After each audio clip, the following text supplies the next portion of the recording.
I think we're really at quite a precipitous place in American democracy and American history when you have so many people who just do not think that the government can be trusted. We have seen polls come out repeatedly over the last, say, 4 or 5 decades that suggest that there, on average, has been declining trust in government. And one very good way to counter this distrust is to learn how the government affects all our lives. And we will be looking into what the government does and does not do, how the government uses federal policies to address society's most pressing issues.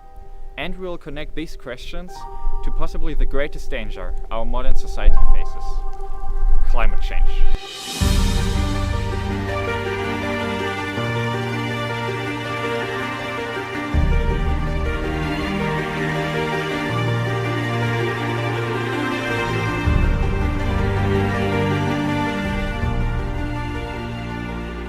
When you look at this old scale, what do you see? Well, you should see a perfect balance. But let's pretend, just for a moment, that this scale represents our global climate. Let's let this side represent our Earth. And the other, our global carbon emissions. As pollution continues to rise at this alarming rate, we are rapidly approaching the tipping point. If we don't lessen our carbon emissions, this scale will tip. Maybe even irreversibly. The 3 great areas that are going to be challenges in the future are going to be energy, water, and climate change. And all those are related to one another. Right now, we are at about 1.1 degrees Celsius of heating above pre-industrial levels that we have already caused, of that 1.5 threshold that we are aiming for. And so we have created that heating since industrial terms. So basically since the Industrial Revolution started with the burning of fossil fuels and the steam engine creation and everything like that.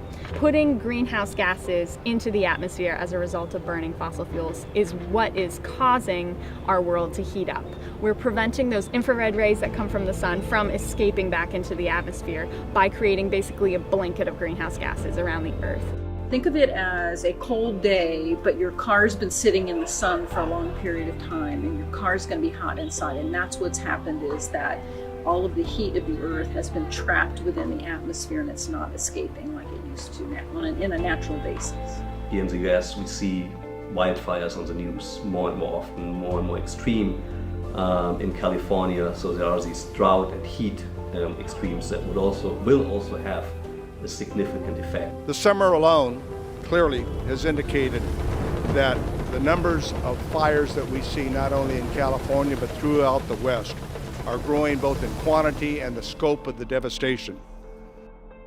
The elevated wildfires in the western U.S. since the 1980s is partly caused by state and federal policies that have resulted in catastrophically overgrown forests. So the chemicals that we have released through our manufacturing and our technology processes, including especially coal-fired plants, have left particulates in the air pollution, and that has had an effect on keeping the heat within the Earth's atmosphere, not releasing it, and as a result of that, the Earth is warming up. Without that money, it's a dying industry. It's on its way out. Clean energy is competitive. We've achieved something called grid parity, which means that the cost per kilowatt hour of solar energy, for example, is the same as things like coal and natural gas. It's competitive economically. But because we are pouring so much money into those fossil fuel industries, subsidies, they are artificially being propped up. Corporations large and small have a tremendous amount of influence over the legislation that is considered and passed up in Washington, D.C. Well, I think the downsides of corporations having so much power is that sometimes what corporations want is not the same as what the majority of individual Americans would want. That's a problem we got to fix in our political system, is the role of large sums of money. The federal government can help provide incentives for major corporations to take this seriously. So that's the mitigation aspect. Then there is the adaptation aspect. We are already committed to a certain amount of sea level rise. So even if we were to stop emitting CO2 tomorrow, sea level will still continue to rise, but at a much more manageable pace. So we need to adapt to these changes no matter what. And that's why my administration is working overtime to show that our climate commitment is action, not words. Is action, not words.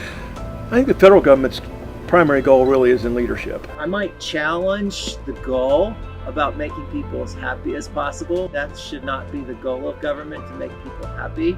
People should make themselves happy.